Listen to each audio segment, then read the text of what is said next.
What's a good word, everyone? It's your boy DKB here. I just want to say thanks for all the support. The channel's been steadily growing, and the number you see below, you can drop a text, shoot a voicemail, any ideas, topics, collabs, etc. you guys want to see. I'll include them in future videos and live streams, and I'll catch you again. Be easy.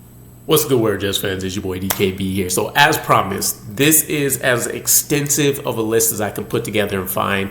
And to be honest, I got tired trying to do this as late as it is and everything. But I want to get together as many names as I can possibly find that had some kind of crossing of paths with Aaron Glenn, right? And this is dating back to him getting into the front office ranks with the New York Jets. So you're talking a decade plus worth of names. And I didn't just grab any and everybody.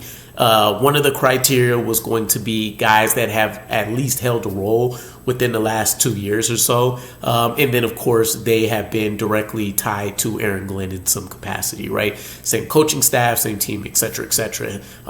So, again, pretty extensive list. I couldn't highlight everybody I wanted to, again, because I got tired. And I mean highlight in terms of guys that he's had multiple crossings of paths with, or guys that stand out for being an obvious candidate for a potential role on his staff, right? I have no idea what the inner workings of a lot of that are. You can steal guys for the same positions from teams pretty easily if you increase pay, or there's a better connection, or they see a direct path to promotions, etc., etc. So I don't know that much of the inner workings, but with that said, let's go ahead and dive into the list here, starting with the New York Jets. So I have Rex Ryan, of course, former head coach at the time, where Aaron Glenn was a pro personnel scout and an area scout for the Jets. And I have him just for the caveat that we know he was highly interested in becoming a head coach.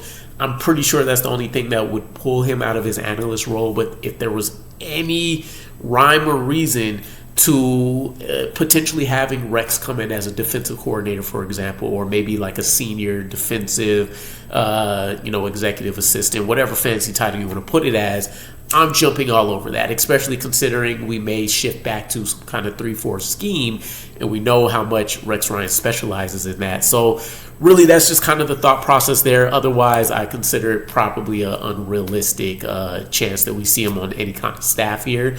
But we have Bob Sutton, Mike Pettine, Sanjay, Anthony Lynn, who not only has he crossed paths with Aaron Glenn, but he's also currently on the Commander's staff. And so you have the Newmark connection there as well, which may help, try to get him to come over to the Jets.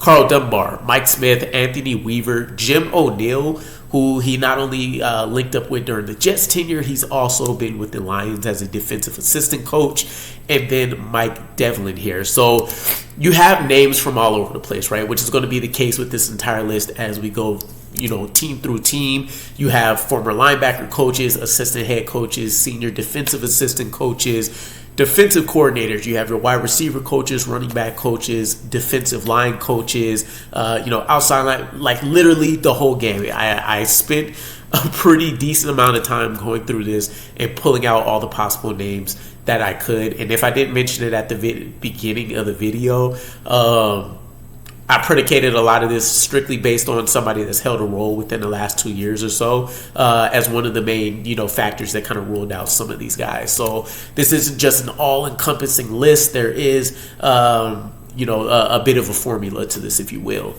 Getting into his Browns tenure, where he spent 2 years assistant defensive back coach and then assistant safeties coach, or just secondary coach, you have Brian Ancalicchio, Jeff Hafley, Brian Fleury, Bobby Babich, Ryan Downer, Omar Young, Michael McCarthy. And by the way, if you guys have any input on any of these names that come up, you guys know the deal. Please feel free to drop in the comments. Everybody can check it out. We get some, tribal knowledge sharing, etc., here. But there's one of the things I will say I love before we move into the Saints tenure is the fact that there's a pretty significant list of names, right? And we haven't even tapped into whatever connections he has at the college ranks. But a lot of these names, as I went through, these guys have continued to rack up years and years and years of experience. So you're talking about still being in the 2014, 2015 range, still about a decade ago. And a lot of these guys have continued to go, right? So Jeff Hafley, for example, a name that's probably excluded from the Browns because he's currently the defensive coordinator for the Packers. And he, in his own right, was brought in for a brought in for our head coach interviews.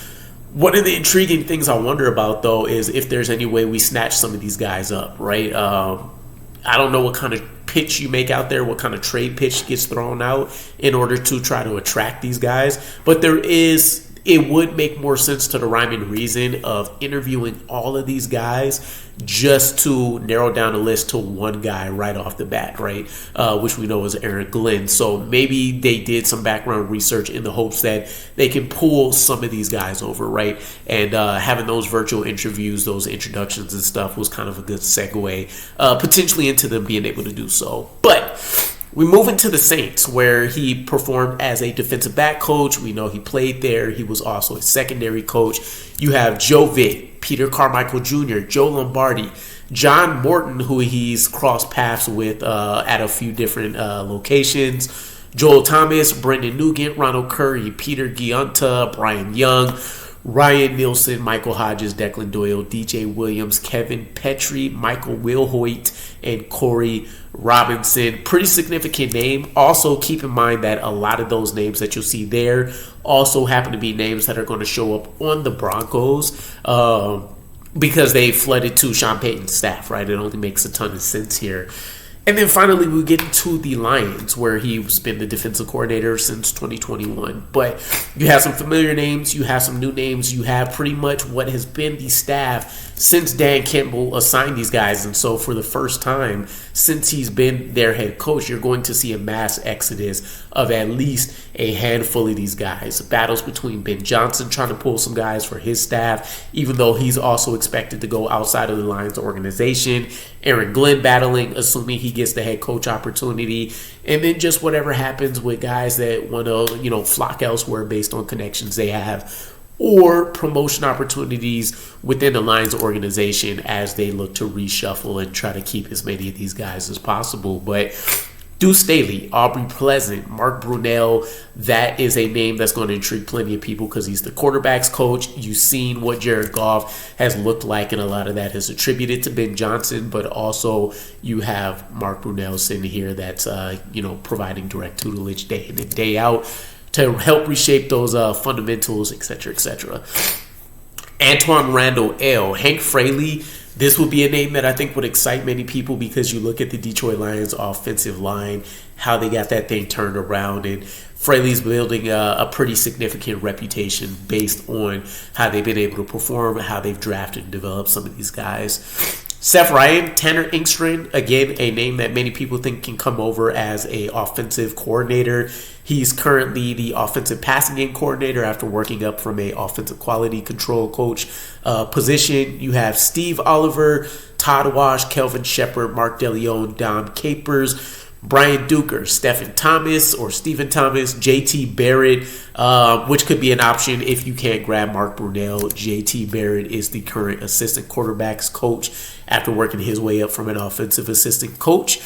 You have David Corral, Cameron Davis, Sean Dion Hamilton, Addison Lynch, Wayne Blair, Scotty Montgomery, Stephen Hayden, Jim Hostler, John Scott Jr., Dre Bly, John Fox, Dre Thompson, Deshea Townsend, and finally Terrell Williams here. So that is as extensive of a list as I can put together for you guys. Pick it apart.